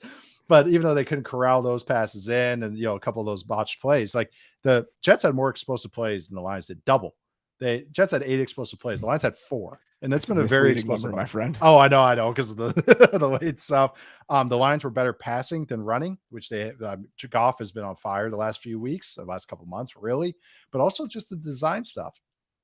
Not only like last week with the Penei Sewell late catch, But like they in the first half on third down, I was noticing was that they had a lot of man beaters against the Jets defense. And they ran some cool designs that I really like. Just change ups, just pick plays and putting St. Brown on a crosser out a bunch or putting him on motion to an out route. And then the Jets went, okay, enough of that. No more man coverage the rest of the game. That's defense played really well in this game. They did. I mean, even without Quinn Williams, they really did. I mean, I want to watch. This is the game I'm really curious to watch back. Mm-hmm. And this is just so me. And I know it's just watching the run game. I want to watch how the Jets play the Lions run game, because I'm just very curious of what they did and how they played. I mean, they have some dudes, which really helps, but I do want to watch that. But no, this Lions team won ugly, like you said, and they're fun to watch. This is another team with great vibes. I love watching this offense. I mean, they just not only just the offensive line. Goff is doing what he does best. He has some nice clean pockets to work out of, but he always goes to the right read. That's what is one thing you appreciate about Goff. He's going to go put the ball where it should go. Is it always perfect? No. Does he create? No, but it's going to go. So if he has a good situation and his guys are winning, it's going to get there. Even if he throws the deep ball to Jameson Williams a little short, but it's like, I do really like watching this offense. St. Brown and Jameson Williams and the other receivers. It's a really fun group. So yeah, I don't know. This Lions team just keeps putting them together, and they're well coached, and the Jets, botched some clock management at the end of the game. That helps out as well. Oh, we can talk about that. So some of the I think the Lions kind of a mixed bag today in terms of hidden value. First drive of the game, they go for it on fourth down inside the 5. Quincy Williams makes a ridiculous play on 4th and 1. Stuff, no points. Mm-hmm. Then pin back, which that's part of the benefit of going for it on 4th and 1. Yes. Khalif Raymond catches a punt at about the 50 and returns it for a touchdown. Yes. This is one of those really quiet things the Lions have done extremely well this year. They have gained 45 EPA total on special teams this season. That is 13 more than any other team in the NFL. Only 8 teams have more than 10 combined EPA on special teams this season. The Lions have 45. Wow. They have at least 2 fake punts. So that adds to it too. Fake punts. And then even last week, they had the huge punt return that set them up with great field position. Right. They have consistently gotten a lot of value out of that. And then the 4th and 1 that they went for to score the touchdown at the end. I believe, and you can correct me if I'm wrong on this, I believe that Quincy Williams was supposed to be in man coverage on Brock Wright on that play. It's hard to tell from the broadcast tape, but I believe he was. They were in man coverage, and I think CJ Mosley was the whole player. On every 4th, 3rd, and short, Quincy Williams is playing like a bat out of hell this entire season. We just talked about him blowing up a 4th and 1 inside the 5. So they run a play action where they're taking advantage of that, and Brock Wright slips out, 50-yard touchdown, game winner. It's beautiful. Like the decision to go for it, the play call itself, the design, every aspect of it was great. I don't love kicking a 54-yard field goal on 4th and 5. That probably wasn't necessary, but in the aggregate, the decisions and the way they go about this has tended to help them over time. No, that's a great call. The 4th and inches, and it's the Lions with Dan Campbell. What do you think they're going to do? Oh, they're going to slam it. Yeah, slam it right in there. They're on a duo or power. They're pulling guys. No, they're going right at you. So yeah, nice little change up. They get rewarded. Fortune favors the bold. Like we've seen, that's the thing. They had their bottom out game against the Patriots where they couldn't hit a single 4th down, and they're like, oh my God, it was ugly. Got blown out of the water. So it's like they got them out of their system. And so now all these decisions are great. And even that 4th down where they got stopped near the goal line, it should have been a walk-in score. 2 guys end up blocking the same guy and then knocked each other off the block. It was 2 tight ends, I believe. And they end up blocking each other off the block, the guy they're supposed to be blocking. If one of them blocks the guy, it's a walk-in touchdown, or at least like hit at the goal line scoring. So it's kind of like, it wasn't even that bad of a decision or play call. It was just, it comes down to execution sometimes. On the Jets side of this, some frustrating aspects to this game. Well, actually, one more Lions note. James Houston's legit. Holy shit. That guy is awesome. He's fun. He had a sack in this game. He had 3 or 4 pressures that resulted in negative plays for the Jets. His bend and the balance and flexibility that he has coming off the edge. Just a 6th round pick who's 24 years old from Where's he from? Jackson State. So Yes, he played at Florida before transferring to Jackson State. 6th round pick, 6'1". Nothing about him is overly. He ran a 4.74 at the combine. Dude, and I watched some of his stuff, and I was like, okay. Might not even be the combine. Pre-draft measurables, 4.74. I don't know where he did it. He was like probably at some pro day somewhere. He's like a bow and arrow. They just pull him back, and he just goes. He had 16.5 sacks last year in his only season at Jackson State. He had 16.5 sacks. That guy is amazing. So watching him go at it. Both of these teams have very good situational third down rushers. Bryce Huff has been fantastic for the Jets, but this guy is legit. I'm excited to continue to watch him. But I know this wasn't a one-game thing with him. No, I mean he's had moments. I mean, he's only played like 4 games this year. Yeah, and he has jumped off the screen in every single game that he's played. Yeah. So let's get to the Jets, though. The clock management at the end, I was screaming at my TV, yelling. So they get the ball back with 1 minute and 54 seconds left and 3 timeouts. All 3 timeouts. All 3 timeouts. Zach Wilson hits Garrett Wilson on 3rd and 19 completion. 116 when he catches that ball. Okay. Next play, Wilson catches the ball with 49 seconds left. At around the 50-yard line. They have 3 timeouts when he catches that ball with 49 seconds left. They snapped they snapped the ball on their next play with 31 seconds left. They let 18 seconds tick off the clock from the time he caught it to the time they snapped the ball with 3 timeouts left. They used their first timeout with 19 seconds left in the game after that John Kaminsky sack. I just don't understand how that happened. I don't understand why. Like, I know there's no so the Zach Wilson's bottom out game against the Patriots as well. He had they stopped using their timeouts because they're like, screw this, and then they punted the ball. I get that because it's like, hey, we're just going to go into overtime. They're trying to win here. Why are you holding on to him? I don't get, even though the miracle play from Zach Wilson to Elijah Moore, sorry, is that Elijah Mitchell is my leader for rushing yards this year. He throws it the entire Jets sideline. Not a single guy is telling him to get down. I'm wondering what this whole team's like clock awareness is, because I think like the line coach is like waving him home, like go. And it's like, no, down. Everybody on that sideline should be screaming at him to go down. So I don't know. That was really strange to me. The first, not burning the first time out after the 3rd and extra long conversion. I'm okay with not burning it, even though you have 3 and you're trying to get a field goal. I'm like, okay, I can understand that one. The one, what you said, the 49 seconds, I had at 48 seconds, whatever. At midfield, they're 40. I don't get that one at all. Just take what's the point? There's no reason not to. It's like, there's no reason not to. As soon as he goes down, it's like, boom, why are they not taking timeouts? To lose a game where you kick a field goal on 1st and 10, and you run out of time, and you end the game with a timeout. You have a timeout in your pocket, and you kicked a 1st and 10 field goal from 50-something yards, and you lost. That's brutal. That is really hard to stomach. The other part of this that's tough to stomach for the Jets, it really does feel like if Mike White plays in this game, they might win. Right. Because every single big play they had in this game, almost every single one, is Garrett Wilson fighting through a pass interference, Jeff Smith making a play on a jump ball, 50-50 balls just chucked up like as prayers. And the one to Michael Carter that you tweeted out is just hilarious. Like, it just gets popped up in the air. It looks like a floating duck, and Carter just comes out of nowhere to steal it from out of midair. And the interception, I can't even begin to explain what the decision is on that play. He's blacked out. He's just like, okay, I'm throwing this. This is it's weird. It's like his body told him to do it. Like, and his brain was like, okay, yeah, that one. The popped up one to the Michael Carter dunked on the guy was like just funny. Like, it was just like, because when it happened, how many times have you seen that where the quarterback gets hit as he's throwing it, even though it didn't really, it was weird. He was going down, but his arm didn't get, I don't know, it was weird. But when you see that ball popped up, it's like, here comes some safety running off the screen, catching it like a punt.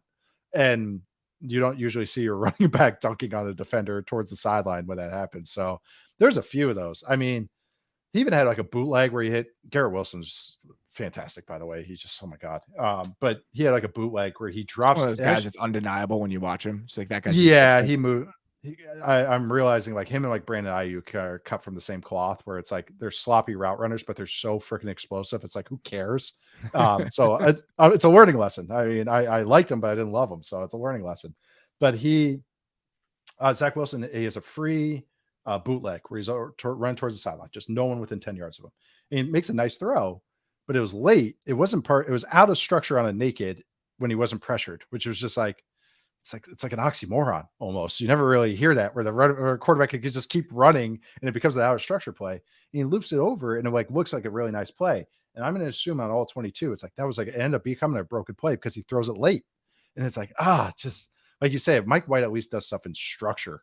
And yes, this is always the grade to the flash with Zach Wilson. Is like, yes, he can do those crazy plays, but it's all the in-between stuff that's just like, what are you doing?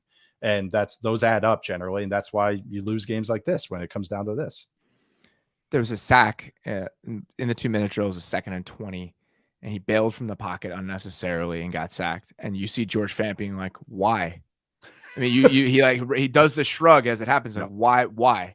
And then Garrett Wilson visibly frustrated with an overthrow on 3rd down. And when those guys on the offense just can't contain how frustrated they are with some of the things that are happening, that's when it's tough. And I think we kind of had a sense of that earlier in the season. There's a reason he wasn't their starting quarterback for this stretch. Yeah. So now you have a Jets team that it felt like it was all going the right way, felt like the drought was over. And now it's another year. It's looking like where they probably aren't going to make the playoffs. And that's probably fine, right? Yeah. Based on the trajectory and based on some of the young talent that they have. And I am enthusiastic about the underlying aspects of the Jets roster, of the Jets organization. It now becomes a quarterback question and what happens next. But it felt like they were going to have those questions looming over them and still make the playoffs, where you have that in your back pocket. It's like, man, we made the playoffs. We're taking a step in the right direction and we have so much further to go. Now the first part of that seems like it's been ripped away, unfortunately. Yeah, that's the thing, is that it was at first it was like, oh, we're making the playoffs. How far can we go? And then now it's like, oh, can we make it there? And that's tough. And especially when it's like, there's so many good players on this team and such a fun team. That defense is so much fun. How they slow down this Lions offense. This Lions offense is legit. And they slowed them down. They made it a slog, a fist fight the entire game. And then that's the thing with Mike White. Mike White could at least do enough where it's like he's hitting those throws on schedule and on time. And that's, I don't know. It is tough. It's tough to watch because it's like they are so close. And it's just like you could see exactly where they need help.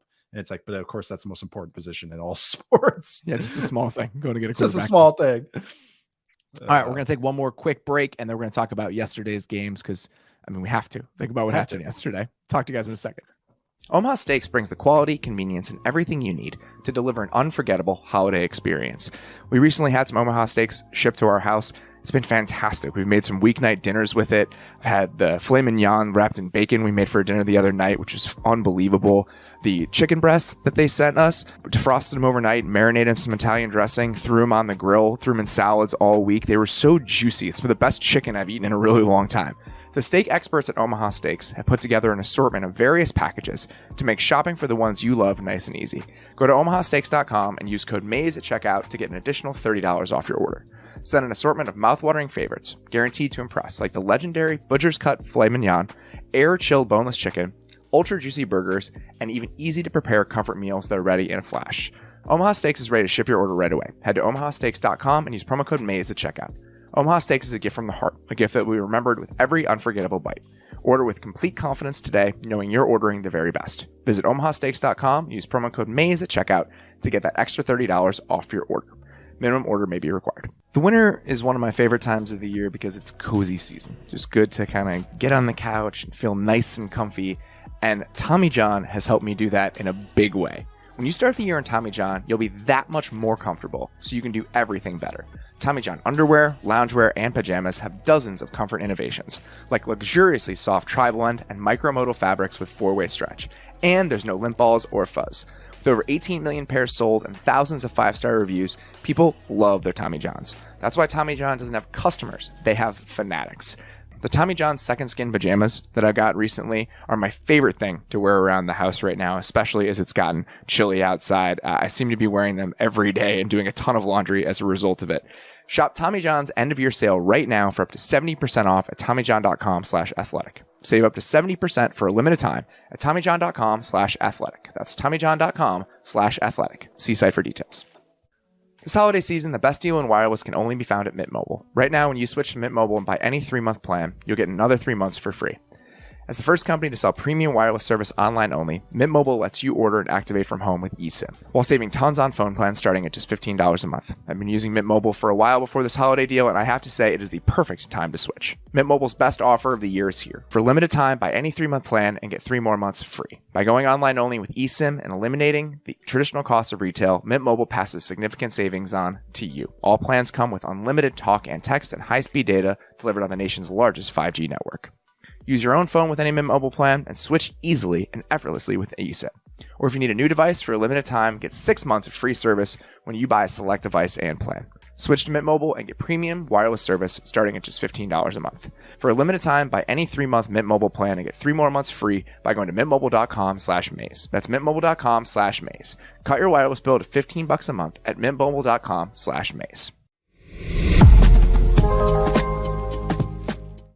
All right, so let's start with the incredible game from last night. Just a beautiful game. We talked about earlier, just the snow and the uniform matchup and the stakes and just the storyline surrounding both of these teams and could the Dolphins bounce back and what would they look like? And I had been concerned about the Bills offense and the state of the Bills offense. They'd had some low moments over the last month or so, been inconsistent and uneven. And then they come out, both of those teams, and just give us everything you could want from a regular season NFL game. I guess we should start with Josh Allen. Just one of those games. I joked about this during the game. He was playing like a shirtless, drunk guy in a snowstorm in Buffalo jumping through a table. Like he was channeling that exact energy into playing quarterback in an NFL game. He was 5 feet off the ground, horizontal, on a 2-point conversion that ended up being a huge moment in the game. That last night was the entire Josh Allen experience from start to finish. The 2-minute drive. I mean, like, it's just, I tweeted it. It went 72 yards in 1 minute and 5 seconds. It's the 8th wonder of the world is watching Josh Allen in a 2-minute drive because it's just let him go. Just let this guy go. Let the ostrich go. No, but his Patronus charm is a drunk guy jumping through a table. When Josh Allen needs to do that, that's what it manifests into it. But my first note when I knew we were talking about this game is Josh Allen is still Josh Allen. And it's just the first touchdown throw where he's extending out of the pocket, hits a back shoulder. He's hitting like 3rd and 20s or 3rd and 17 digs to Gabe Davis late, and it's just hitting the guy in stride. Almost hit another one. He almost hit McKenzie in another 3rd and 15 in this game. So both the Chiefs and the Bills are 4 of 12 on plays of 3rd and 15 or longer this season. So they're converting 33% of them. No one else in the league has converted more than 3. So they've converted 4 teams. I believe, I can't remember the stat now. It's like 9% over the last 10 years or so. Yeah. And they're converting them 33% of the time. So they combined have 8 of those this season. Those two teams, 3rd and 15 conversions. The rest of the NFL has 26 of them combined between the other 30 teams. On 3rd and long in general, they're just like both of like ridiculous rates. I think the Chiefs are like a historical rate this year. The TD drive to take the lead. You have the empty run play to Josh Allen, which is just a tremendous weapon. We see the Eagles weaponize it with Hurts, but just even like Josh Allen's the same, it's from the same breed, like, because they're just so big and fast. And so he gets one crease of space. That's the thing about having speed, size and speed. I mean, obviously it's force and everything. That's going to be a good thing is he has enough speed to get to the edge or get to the hole when a hole actually develops, or to the line of scrimmage, I should say. He actually has that speed. And on top of it, he's so big, he can bounce off those arm tackles. That's Lamar's his own kind of animal. But then you see a lot of guys where everyone's like, well, he ran this at the combine. It's like, he's not big enough, or you have to have a special type of juice. It's the Kyle Shanahan discussion about RG3 and Johnny Football. He's like, yeah, Johnny Football ran like whatever, a 4.68, That's not 4.45 that RG3 ran. That's different speeds getting to the edge. So he does that. He scrambles in the red zone on another play. Then he throws with anticipation to Dawson Knox for the touchdown. And then he leaps over the pile for the 2-point conversion, where it's just like, he's a monster. Like he's his own thing. And I really liked at the end, the Bills are still finding their way with all the other stuff. Sometimes it looks great. Sometimes it doesn't. Their run game and everything. What was cool was seeing him in the fourth quarter on that game-winning drive was getting to their run game, and a true run game, a non-Josh Allen run game. They ran one draw. They had another draw outside of the Josh Allen draw. But other than that, they had a couple like 6-7 yard gains to salt that thing away. And that's huge for them. It's so funny. They could do all the hard stuff. It's just those little getting on base, those 5, 6, 7, 8 yard runs. They do the tackle trap with the package play with it, where, Diggs is running his little out route. So like, that's good that they can do that on top of all the Josh Allen runs, like the GT counters and stuff. So it was a very encouraging performance from them, and even an encouraging performance from the Dolphins. We'll talk about them in a sec, but they did some good stuff too. But I again, this is another reminder. It's like, holy shit, this Josh Allen guy is really, really special. There was a drive when he threw an 85, whose name I can't remember right now. It's 12:15, and we've been doing this for 2 straight days. It was the first the touchdown to 85, where he whizzes it past the linebacker's head. That drive, they went 72 yards in 3 plays in 1 minute and 5 seconds. He has the play action, under center play action, crosser to Dawson Knox, which we talked about earlier, is one of the most beautiful balls he throws. And then there's a little check down swing to Devin Singletary, and then he whizzes the ball past the linebacker's head, 72 yards, touchdown, 3 plays. The 2-minute drive, the most impressive part of the 2-minute drive is that he's creating those plays outside of structure. 2 plays in a row, Jalen Phillips beats Greg Van Roten. 2 plays in a row. And Allen just immediately escapes to his right, finds Isaiah McKenzie on the run for a huge chunk. And then on the next play, it happens again. Phillips is incensed. He slams the ground after he misses him, and there's a defensive hold. They score a touchdown, 21-13. And even that last play, as time expires, to hit James Cook for the touchdown is one of those plays where it's a no, yes play. And that's him. It's Professor Chaos. That was it. Like, that touchdown was just like, what else can you say? Like, it's just, you shouldn't be doing this, but it works brilliantly with him. The defensive side, on the other side of the ball, I think that the box score is kind of unnecessarily cruel to the passing game, because there are some drops in this game. Trent Sherfield drops a touchdown. Tyreek Hill had a couple balls hit his hands. So I was actually very encouraged by the Dolphins offense, even throwing the ball, even if the numbers might not jump off the screen when you're looking at it. The way their running game looked in this game, I think, is the biggest takeaway. The numbers are pretty remarkable.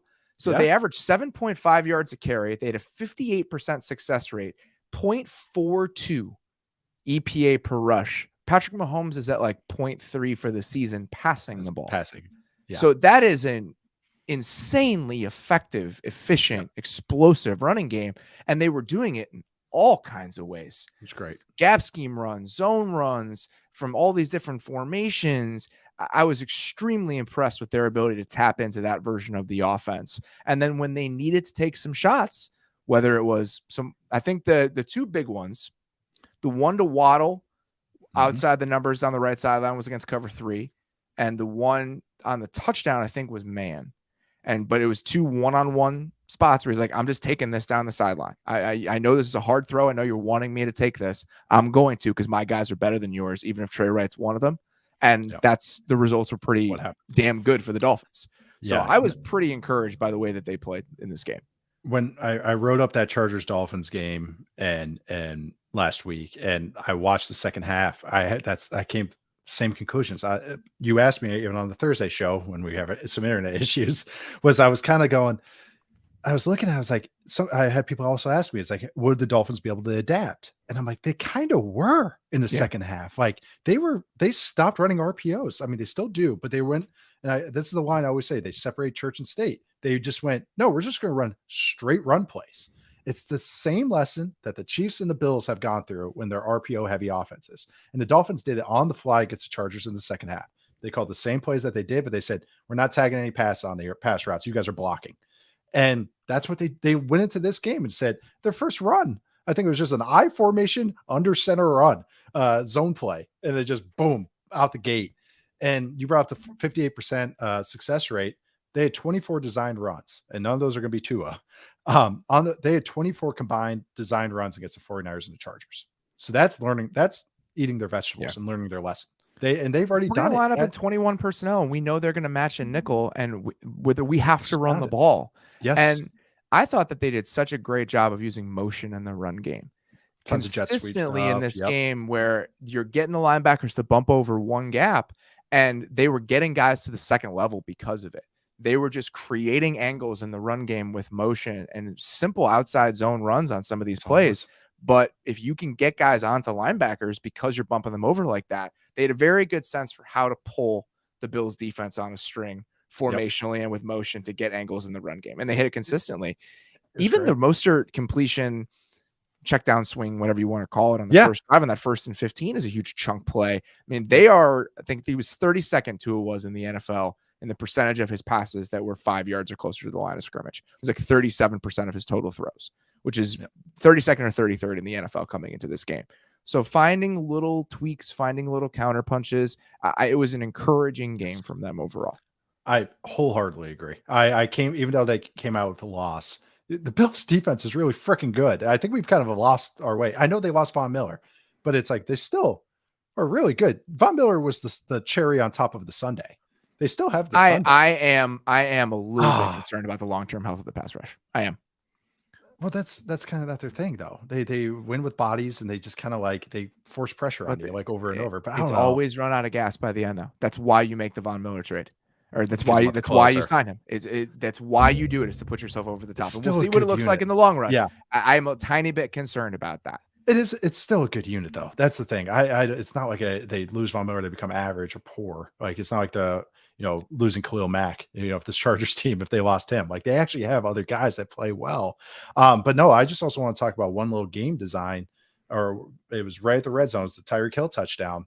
And the Dolphins must have been waiting for that look, either in the high red zone or near it, because the Bills come out, they're in man coverage, and they bring a 5-man pressure on it, which is just both kind of like, okay, that's interesting. But when they came out in the look, Tua checks into it, and they check into a 7-man full slide protection, and they just run 3 verticals and then Tua looks off the safety, hits Tyreek.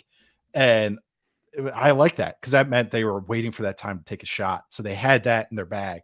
So my one complaint before was that they always just hit the easy buttons and their money plays. They got those taken away. They've already shown that they can adapt. This isn't theory. Like Mike McDaniel has already shown good signs of how he's going to move this offense forward. So yeah, it's a credit to them, even with the loss. Bills played, I believe, more than 30% man coverage in this game. They did it a lot on early downs, though, which I think is, if you look at some of the designs that the Dolphins had, especially early in the game on 3rd down, they were trying to run some crossers, do some pick plays, run man beaters on 3rd down, and the Bills were just bailing into zone. And so it was a nice little wrinkle by them. They also blitzed more than they typically would, or than teams typically have against the Dolphins. So yeah, we talked about this coming into the game. The Bills have been a little bit more willing to be game plan heavy and not just say, this is what we do this year. And I think this is another example of that. The last Josh Allen play that we did not mention is the one in the third. It was 12:04 in the 3rd quarter. The Dolphins sent that big blitz on 3rd down, and he somehow escaped out to his left and lofted that ball to Knox. And Mark Sanchez was just chuckling as it was happening. He went, oh, like as the play's happening. Yes, it was. Yeah, because that's the reaction. That's the only way. He makes it look so normal. It's not normal. We got to stop thinking this stuff is normal, because that's ridiculous what he's doing. Speaking of not normal, the Vikings were down by 33 points yesterday and came back and won a game against the Colts. Wow. Where do you even want to start with this? Like everything that was going wrong. It was such a comedy of errors. Block punt, Cook fumble, 4th and 1 stuff, fake punt down 20-0. The punter sails the ball. It is hard to throw the kicking ball. That's an underrated thing, by the way. Whenever someone runs, just go for it. It's a run a fake punt down 20-0. Just go for it. Yeah. Oh, Rager drifting to cause the interception. Oh my God. He caused both interceptions were on him. God dang. But yeah, though it's yeah, and the Colts were teeing off on everything underneath. Like they're like, hey, they're not pushing it. Let's play downhill. And then everything else happened in that game.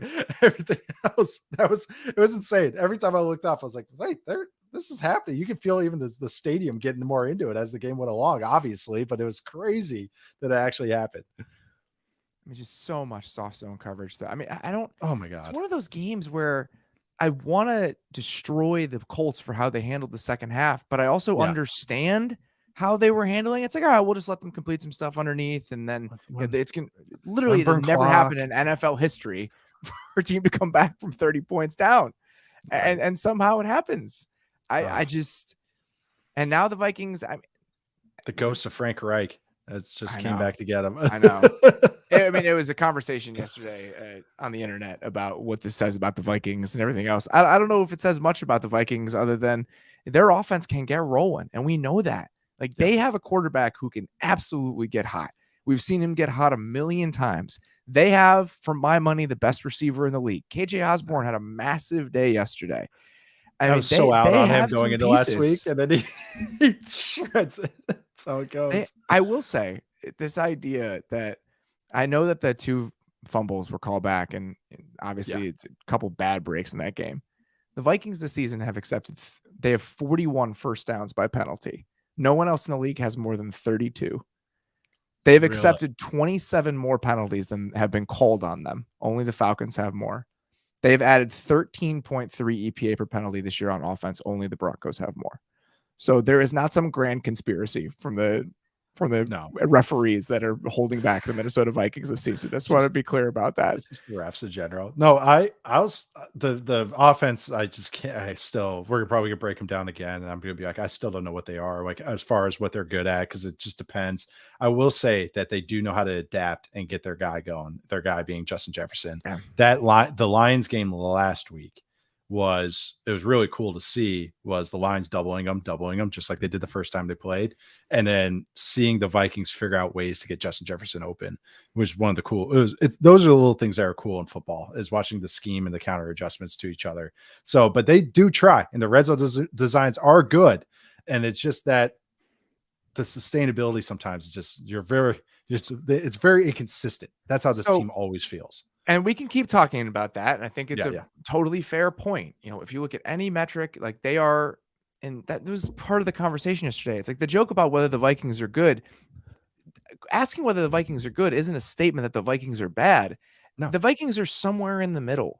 Like the Vikings are somewhere in the very large group of middle ground teams in the NFL who have had a lot of fortunate breaks over the course of a 14-game schedule. They had some unfortunate breaks yesterday and still managed to win that game. They deserve a shitload of credit for not backing down in that game and not folding. They deserve an unbelievable amount of credit. What it takes for you to have that sort of hold over your locker room, for them to come out and even think they had a chance in hell to win that game, says a lot about the overall influence that Kevin O'Connell and that staff has had on that team. Because maybe this is reading a little bit too much into it. If that situation happens last year and under the previous regime, I think they pack up and go home. And they didn't yesterday, and they deserve a ton of credit for that. And they've done that all season. And I really do think that it feels different in that building, and has felt different in that building from the moment that he got there. Right. That doesn't mean that this game says that the Vikings are one of the best teams in the NFL. But guess what? Do they have to be? No. Do they have to be based on the way the rest of the NFC looks and the way that the rest of the entire playoff picture looks? There are no truly great teams in the league right now that are just dominating people on either side of the ball. I think the Eagles are pretty damn good. I think the Bills at their best are pretty damn good. And the Chiefs have Patrick Mahomes.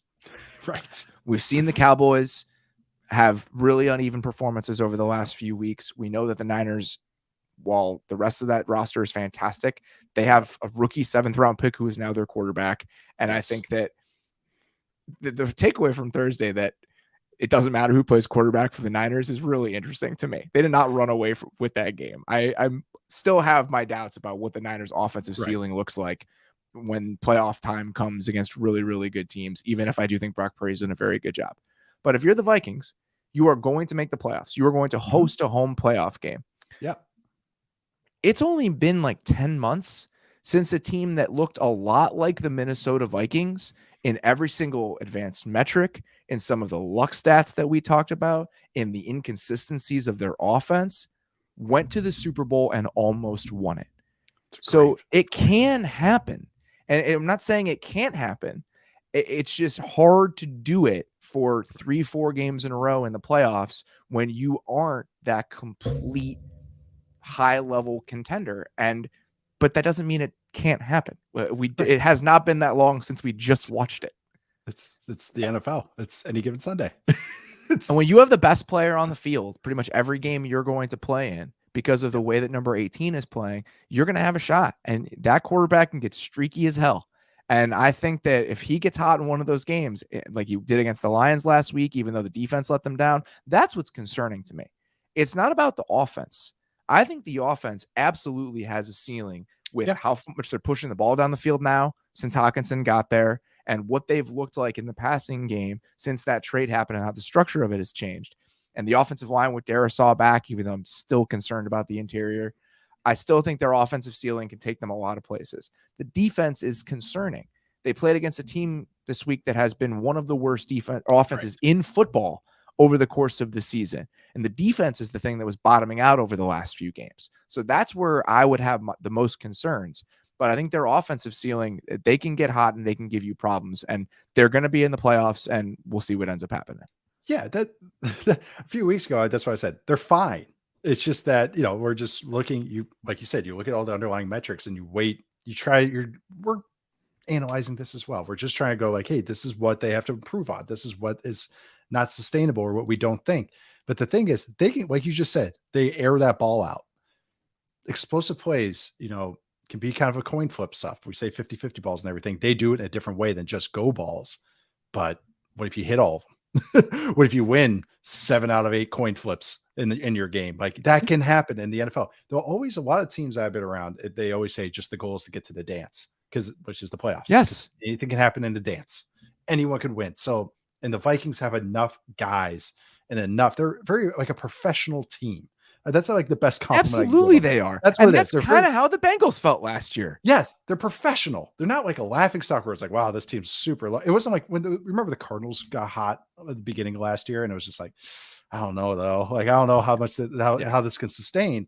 I don't get that with the Vikings. Or it's more just like there's a lack of consistency with them, but they can get their upper peaks are really good, and so that's just what we're always kind of like questioning about them is what they can hit. But that's the thing. They're making the playoffs and it's good and it's fun. And that's fun. They're a fun team. So the last thing I want to say before we get out of here, joking about whether the Vikings are good, which became a bit on this show because it was, who knew over the first 8 games of the season. And we would ask everyone that came on.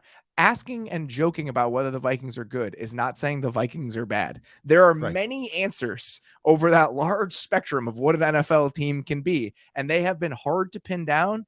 And they are not a bad team by any stretch. And I think that's important for me to communicate before we end this show tonight. But again, that's a great point you brought up. They could have folded anytime in that game. It sucks to get blown out in the NFL. And you don't have some backup freshmen you can play like in college when you're getting blown out. They're like, hey, get them some reps. No, your starters are playing through all those 4 quarters. And do you think they want to fit up on duo or just run down on kickoff and block on punt return? Like do any of that?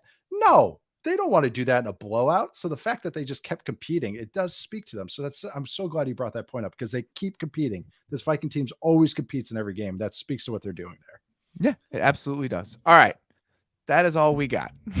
we're getting on 2 hours here.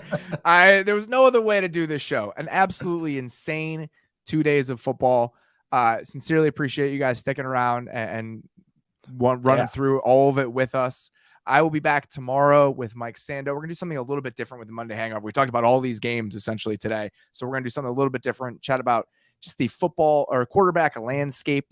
With Sando, he wrote about his QB tiers and an update on them last week. So we're going to dig into that with Mike. In the meantime, if you have not subscribed to our YouTube channel, please do. Would love if you did that. We do these live shows on Sunday night, obviously every single week. Hopefully we'll do a Thursday night recap with a huge game between the Jets and the Jags on Thursday night. So please come back and check that out. Please, if you have not subscribed to The Athletic, theathletic.com/football show is where you can do that. Read all of the fantastic NFL coverage that we have on the site. Really appreciate you guys sticking around with us tonight. We'll talk to you soon.